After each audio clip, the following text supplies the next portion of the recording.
What is up, guys, and we are back with another reaction video. Today, guys, we're reacting to a video titled "She was disgusted by his advance, so she turned her boss into 200 pieces," which is an insane title. So guys, like, comment, subscribe, share the video, and for more videos like this, come out to the channel. On the evening of March 22nd, 2020, residents of a small apartment building in Yulin, China, noticed something was wrong. The sewage system was blocked. Water wasn't draining. A foul smell hung in the air. When maintenance workers finally opened the pipes, what they found caused some of the police officers to vomit. Over 2,000 pieces of human flesh, cooked, minced, and flushed down the drain. The trail led upstairs to a small rental unit, and the woman who lived there, a 25 Hold on.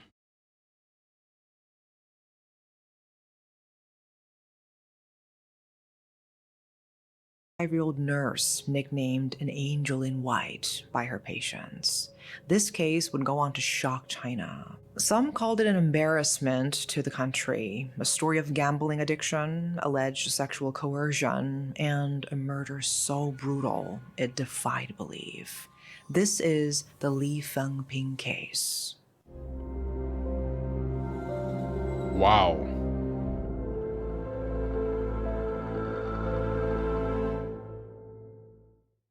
Let's rewind. To understand how we got here, we need to go back to the beginning, to a girl from a poor village who dreamed of a better life.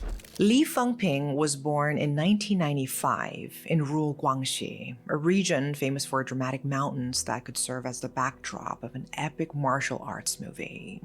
She was the eldest of 4 children, and her parents were farmers who lived off their crops year-round. The family was poor, with every expense carefully counted. But despite that, Lee's parents did everything they could to support their children's education. Their house was old, with freshly harvested sweet potatoes scattered everywhere. The furniture was ancient, occasionally given a fresh coat of paint by her father to make things look decent.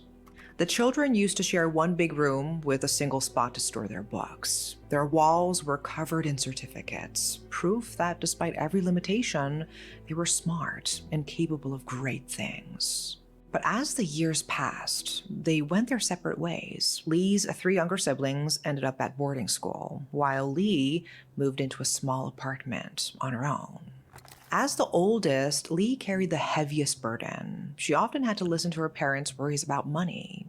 But instead of feeling defeated, she became motivated. She was competitive and achieved outstanding grades at school, consistently ranking among the top students from primary school through to her junior high.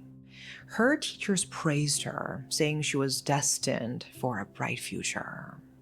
Encouraged by everyone around her, she became determined to change her family's circumstances through education.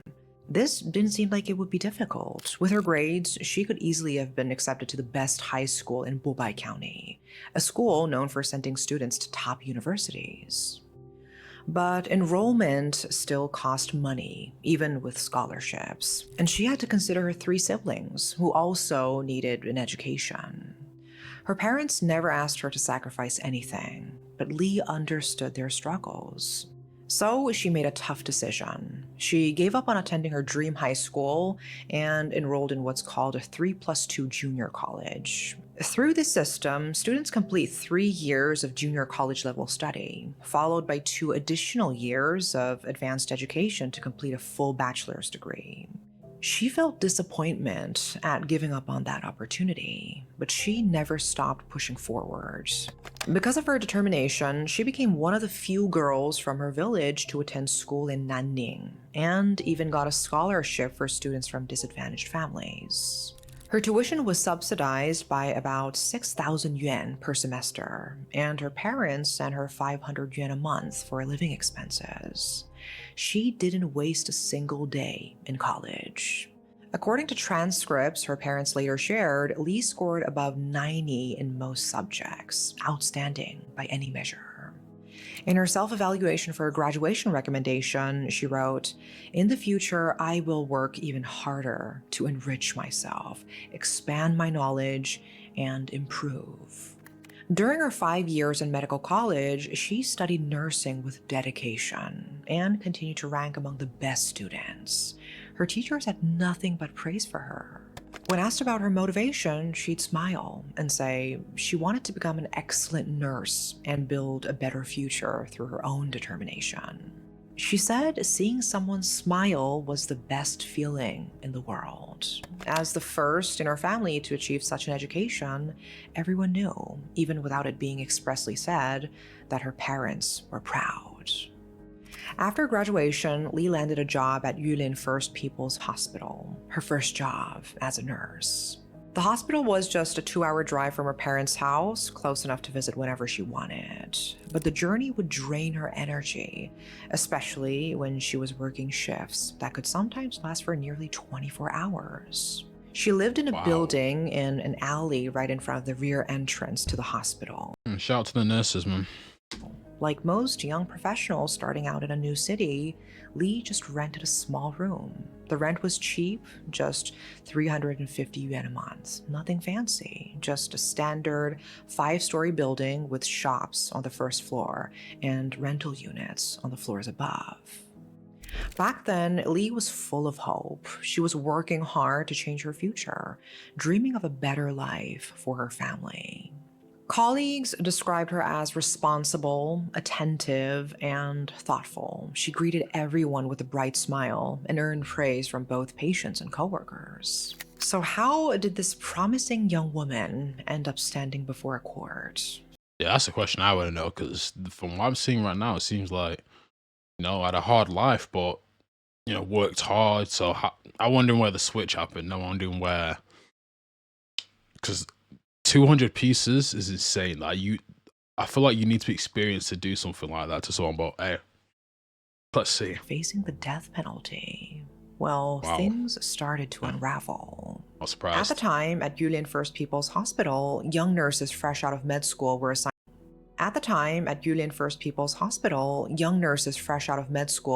to different departments on a rotating basis. The idea was to help these nurses master various skills and gain experience in a wide range of fields. But this system had its downsides. Constant rotation made it difficult for nurses to form deep relationships with one another. They'd be separated before anyone could form true bonds. This left Lee feeling like an outsider who struggled to fit in. She was never bullied, and no one deliberately excluded her, but she still felt alone and empty. She'd been transferred through multiple departments, working long hours even on holidays. The stress started accumulating. She could handle her work, but her friends noticed she was withdrawing from everyone around her. Lee would spend her free time with her colleagues, but she never really joined the conversations. When someone asked her something, she'd answer with just a few words. Nobody knew much about her family or her relationships. Despite her personal issues, Lee was recognized as a capable nurse and promoted from routine care to the emergency response team. Zhang Wen, one of Lee's friends at the hospital, said Lee rarely complained about her job. She stayed quiet and did her work well. Over her entire career, Lee only complained once, when a patient was rude to her during a blood draw. But her friends had noticed something odd. Lee seemed to be having financial problems. Her salary at the hospital ranged from 5,000 to 8,000 yuan, depending on her shifts, a decent income for Yulin. But during the 2 years before the incident, Lee kept saying she was short on cash. People started wondering why. Her apartment was cheap, she wasn't the type to splurge on luxury items or jewelry. So where was the money going? The answer was a game called Lucky Airship. Oh, gambling. Oh, is that what this is? It works in a similar way to the lottery. Players have the numbers 1 to 10 and have to choose the order in which they think the numbers will appear. Yeah, sorry to pause quickly, guys, but the lottery is a waste of time. I mean, I think we all know this watching this, but you see the people that win, it's probably like 1 out of, I don't know, 1,000. You guys already know this watching this probably, but yeah, lottery's a waste of time. I feel like a lot of the times, a lot of older generations believe in the lottery. I don't know if anyone my age still believes in it. I don't know. Maybe you do, maybe you don't, but I personally wouldn't. The But more numbers players guess correctly, the more they can win. Lee was introduced to the game around 2018 and quickly got hooked. Her wins weren't huge, but they were enough to make her feel like she had some kind of skill. She started researching strategies to calculate the lottery outcomes in an attempt to double her income. She became pretty serious about it. wait, strategies to do what? Sorry, guys. Skill. She started researching strategies to calculate the lottery outcomes in an attempt to double her income.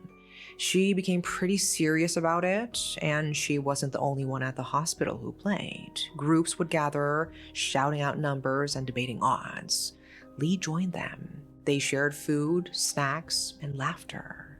When someone won, it felt like everyone won. When someone lost, the others would tease them. If you didn't know better, you'd think they were just friends playing regular online games, not burning through thousands of yen gambling.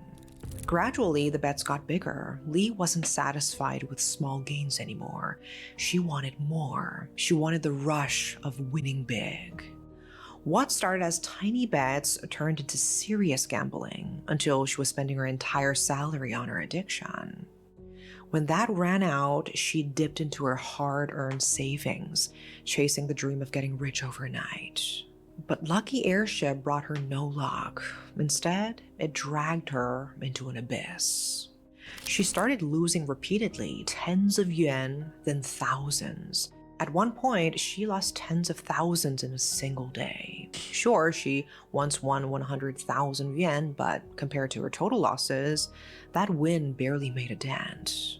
In total, she had transferred 2.9 million yuan from her bank account to the platform, which is around 410,000 US dollars. The more she played, the more she lost. Watching her savings disappear bit by bit drove her mad.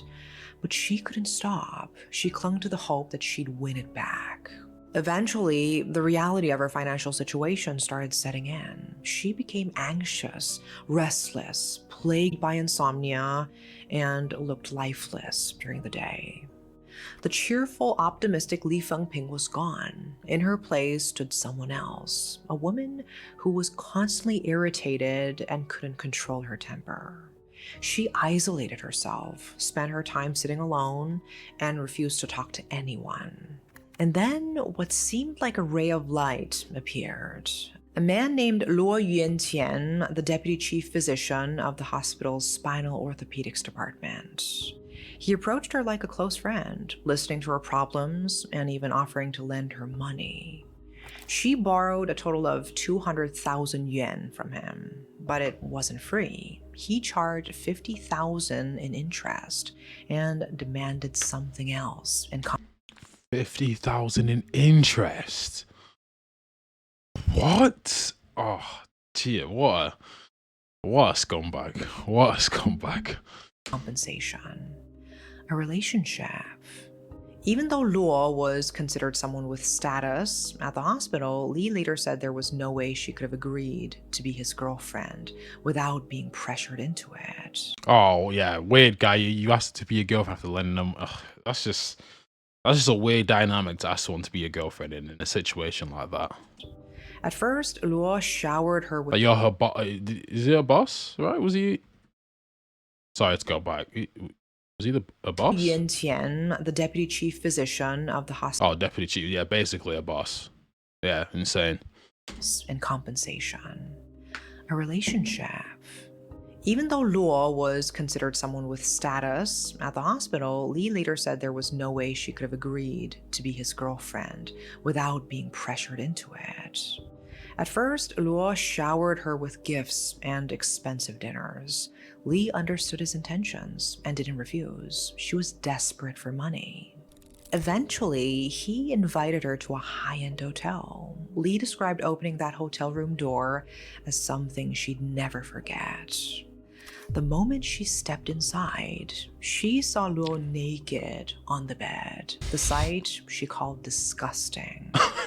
I thought she was going to talk about the hotel room, not him.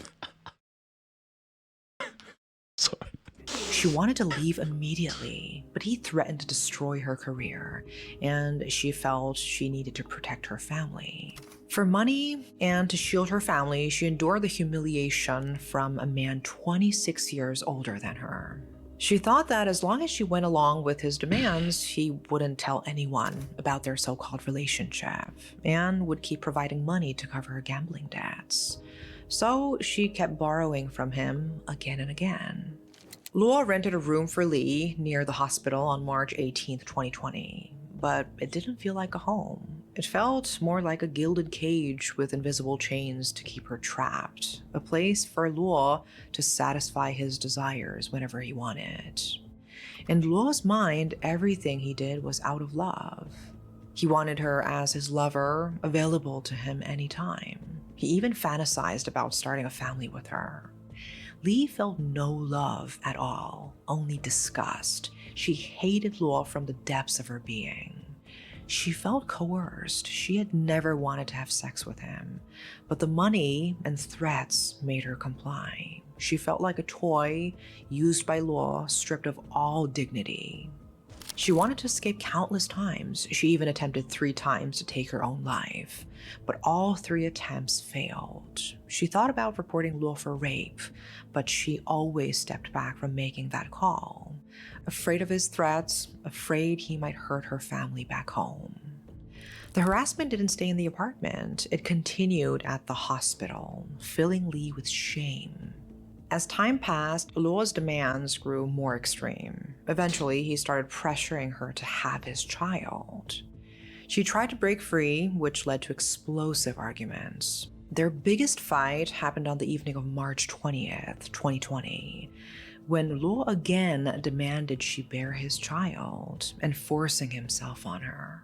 Later, when she lay in the darkness, unable to sleep from crying, she looked over at Luo, sleeping beside her. All she felt was disgust. This man had ruined everything, taken her dignity, and made her life so unbearable that she wanted to escape by any means necessary. The surge of rage brought her to a decision. She wanted Luo dead. She wanted to start a new life without him. Lee looked around for something that could help. Her eyes landed on a power cord sitting on the computer desk. She quietly grabbed it and gently wrapped it around Luo's neck. Then she pulled as hard as she could, pouring all her hatred and despair into her actions. Luo woke up and started struggling. The more he fought to loosen it, the tighter she pulled. Gradually, his movements weakened. Finally, he stopped breathing. When he went still, Lee released the cord and collapsed to her knees. She stared at Luo's lifeless body and felt something like relief. She'd finally gotten rid of him, but she'd also committed an unforgivable crime. After confirming he was dead, she grabbed his hand and used his fingerprint to unlock his phone. She transferred 98,000 yuan to her Alipay account. On her own phone, she searched how to dispose of a body and then threw away her blood-soaked clothes. Throughout the day, Luo's wife had been trying to reach him. To avoid raising suspicion, Wife? Jeez, well, that's the first way hearing about this. Lee took Luo's Apple Watch and replied to her messages, pretending to be Luo. The messages said he'd be away for several days due to an urgent surgery and couldn't take calls. Having bought herself some time, Lee then spent that night with his lifeless body. The next morning, she dressed neatly and went to work as if nothing had happened. Her coworkers actually noticed her mood seemed better than usual. Between the end of Lee's shift on March 21st and the start of Lee's night shift the next day, she had about 20 hours alone in that room. And she was busy. She dismembered Luo's body piece by piece, trying to destroy the evidence. She used everything she learned about human anatomy through nursing to break down his body into thousands of pieces. Wow, so because of her nurse, yeah, I mean, yeah, I assumed as soon as I heard she was a nurse that would be, but even then, I didn't think even a nurse could do all that. Like, wow. Okay. She severed his legs and arms and separated the flesh from the bones and even crushed the bones themselves. Trial records show that the police later recovered 2,368 pieces of minced flesh. Not just minced, cooked. She hid the bones under her bed and flushed the cooked flesh down the toilet. When the news broke, many people couldn't believe what they were reading. How could a small woman have the strength to spend hours and hours chopping flesh, crushing bones, and cooking them? People say that when rage consumes you, you can summon strength you never knew you had. That's what people believed happened to Lee. On the afternoon of March 22nd, Luo's wife called the hospital, asking about her husband's whereabouts. To her surprise, he hadn't had any surgeries scheduled for a few days. She contacted the police and filed a missing persons report. At around 5 p.m., Lee left her apartment. Outside, she heard people talking about a sewage blockage affecting many residents. A nurse and her husband living in the building had called a plumber who had found something strange in the sewage system. Worried it might be something serious, they called the police for help. The police arrived and examined the pipes. What they found wasn't trash or a dead rat. It looked like human remains. Officers immediately secured the scene and launched an investigation. The remains were sent for DNA analysis, while other officers traced the pipes to their source, which led them to the room inhabited by Li Fengping. At 1 a.m. on March 23rd, Li had just finished her night shift when police took her in for questioning. Meanwhile, the autopsy revealed Valium in the victim's liver, indicating Luo had consumed anti-anxiety medication shortly before his death. This type of medication can cause weakness and dizziness. Police arrested Li as the sole suspect. She confessed to the murder. According to the investigation, in the period between January 17th and March 18th, Luo transferred a total of 124,000 yuan to Li's bank account, and another 12,509 yuan to her through WeChat. When asked why she'd murdered Luo, Li claimed she'd been coerced into sex, which drove her to a breaking point and ultimately led to her killing him. In the original trial, investigators found evidence of an improper relationship between the victim and Li. However, they found no additional evidence that Li had actually been forced into sex with Luo. The court stated that the only evidence supporting her claim of coercion was her own testimony. Nothing else backed it up. They pointed out that if Li... I mean, maybe the fact that he bought an apartment for her and had a wife, I mean, I feel like that's something, right? Is that not at least some type of evidence? I mean, what man? And for the fact that he bought an apartment for her and he was her boss as well. So, is that not... Am I missing something? Is that not enough? truly been forced by Luo, why did she keep going to the hotel? Why did she let him freely enter the rented apartment? Her phone and Luo's phone were both examined, but the threatening message she mentioned were gone. Police said there was no way to recover them. This sparked a heated debate online. Wait. No way to end, but the rented apartment. Her phone and Luo's phone were both examined, but the threatening message she mentioned were gone. So did she lie? Police said there was no way to recover them. This sparked a heated debate online. Some questioned whether someone had interfered with the investigation. How could chat records possibly be impossible for professional forensic teams to recover? Adding to the controversy, during the first trial, Li mentioned wanting to tell the prosecutor about the rape during the review stage. But the prosecutor forgot to include her statements in the interrogation transcript. Because of this, she had to make her statement directly in court, which led the judge to view her claims as one-sided. But Li was also suspected of fabricating parts of her testimony. Despite claiming Luo had coerced her, she refused to answer many detailed questions about the coercion.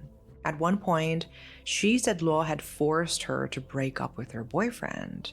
She even named him. But when police questioned this man, he denied ever being in a relationship with Lee. He said they'd only met through social media and he'd lent her thousands of yuan. Whoa, he lent her money as well. Oh, so is this what's going on here? Is she just a scam artist turned killer? I don't.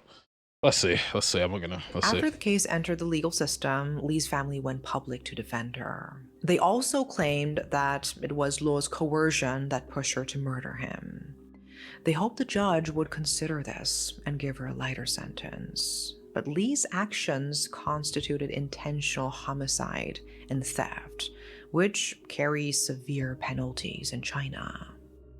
On October 30th, 2020, the Yulin Intermediate People's Court of Guangxi Zhuang Autonomous Region sentenced Li to death. She was also deprived of political rights for life, given an additional 5 years in prison, and fined 30,000 yuan. She appealed to the Guangxi High People's Court, but her appeal was rejected, and the original judgment upheld. The Supreme People's Court finalized the sentence. Li was executed on February 23rd, 2023. Wow. The sentence devastated her family. Li, once known as a kind, soft-spoken girl who only wanted the best for her family, was executed for murder. Before the execution, she was allowed to see her family. Looking at her father's aged, sorrowful face, guilt consumed her. Her last words to him were simple: "Dad, it's okay."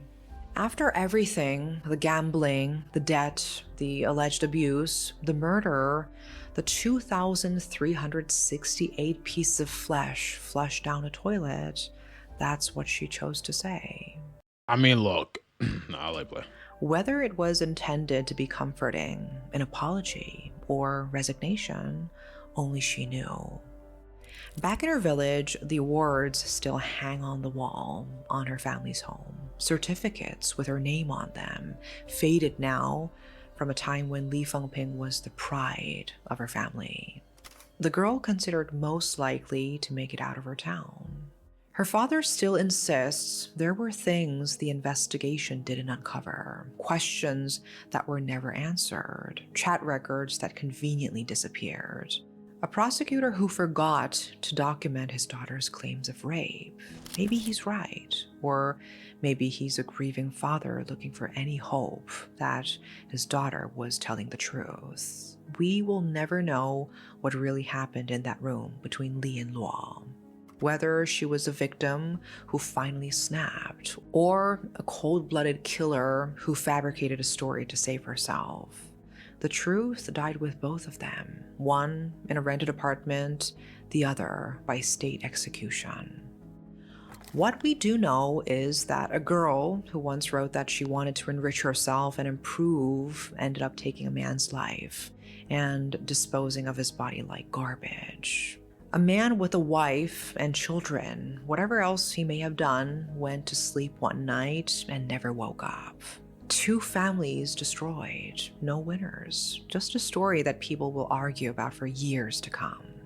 So, what do you think? Was Li Fengping a monster, a victim, or something more complicated? Someone who made terrible choices, but was also failed along the way. That's all for today. Thanks for watching. Yeah, I mean, look, I think for me, when I think back at everything that was said in this video, I mean, well, there was a lot. I don't know. I mean, I think the fact that she dismembered him like that is insane, where I can see why she probably got the death penalty, because that's an insane way to what was like 2,000 some pieces. That is insane. Like, I don't know. Like, I get it, she's a nurse, but to do that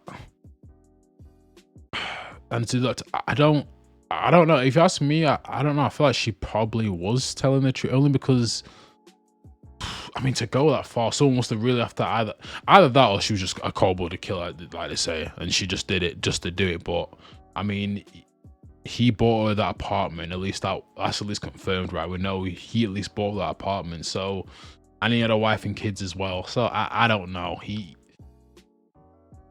I don't know if I believe the whole story, but I definitely believe he was probably doing something. Because again, you wouldn't buy that apartment for someone who works under you as well. You wouldn't do that. But let me see what the comments think, because that is wow. He was really disgusting. I don't feel bad for him at all. Someone tells me the gamble started in order for her to fit in amongst her colleagues, but she got hooked. Yeah, maybe it started because of that. I mean, look, loads of people gamble. I mean, loads of people gamble. Poor people gamble, rich people gamble. So it could have just been, again, look, she was poor, she wanted a quick way to make money. But gambling is just never the answer. It just won't work. Like, if you gamble, it just won't work out. It just won't work out. Like, it never works out. Like, maybe, you know, if you're rich, I guess, you know, spend whatever on gambling. Sure, I don't know, but nah. How are you going to charge 25% interest and the relation? No, was it 25 or was it 50%? No, 20. Yeah, the interest part was crazy to me when he said, like, yeah, 25% interest and a relationship. That's it. At least that was her story anyway, right? I mean, that's what she said. I you know what, I mostly believe her though. I do, because I think it's weird he bought a house for her. It's weird, yeah, she's your colleague and you're doing that. She was clearly someone that was in a vulnerable position to take advantage of as well. So, but look, you guys let me know what you think. What do you think about this case? If you want more of these reactions, let me know. You know, I'll link the video down below. Great channel. I always watch it off camera, so I just thought I'd watch it on camera. But guys, okay, my battery's running low. But guys, look, like, comment, subscribe, share the video, and I'm out.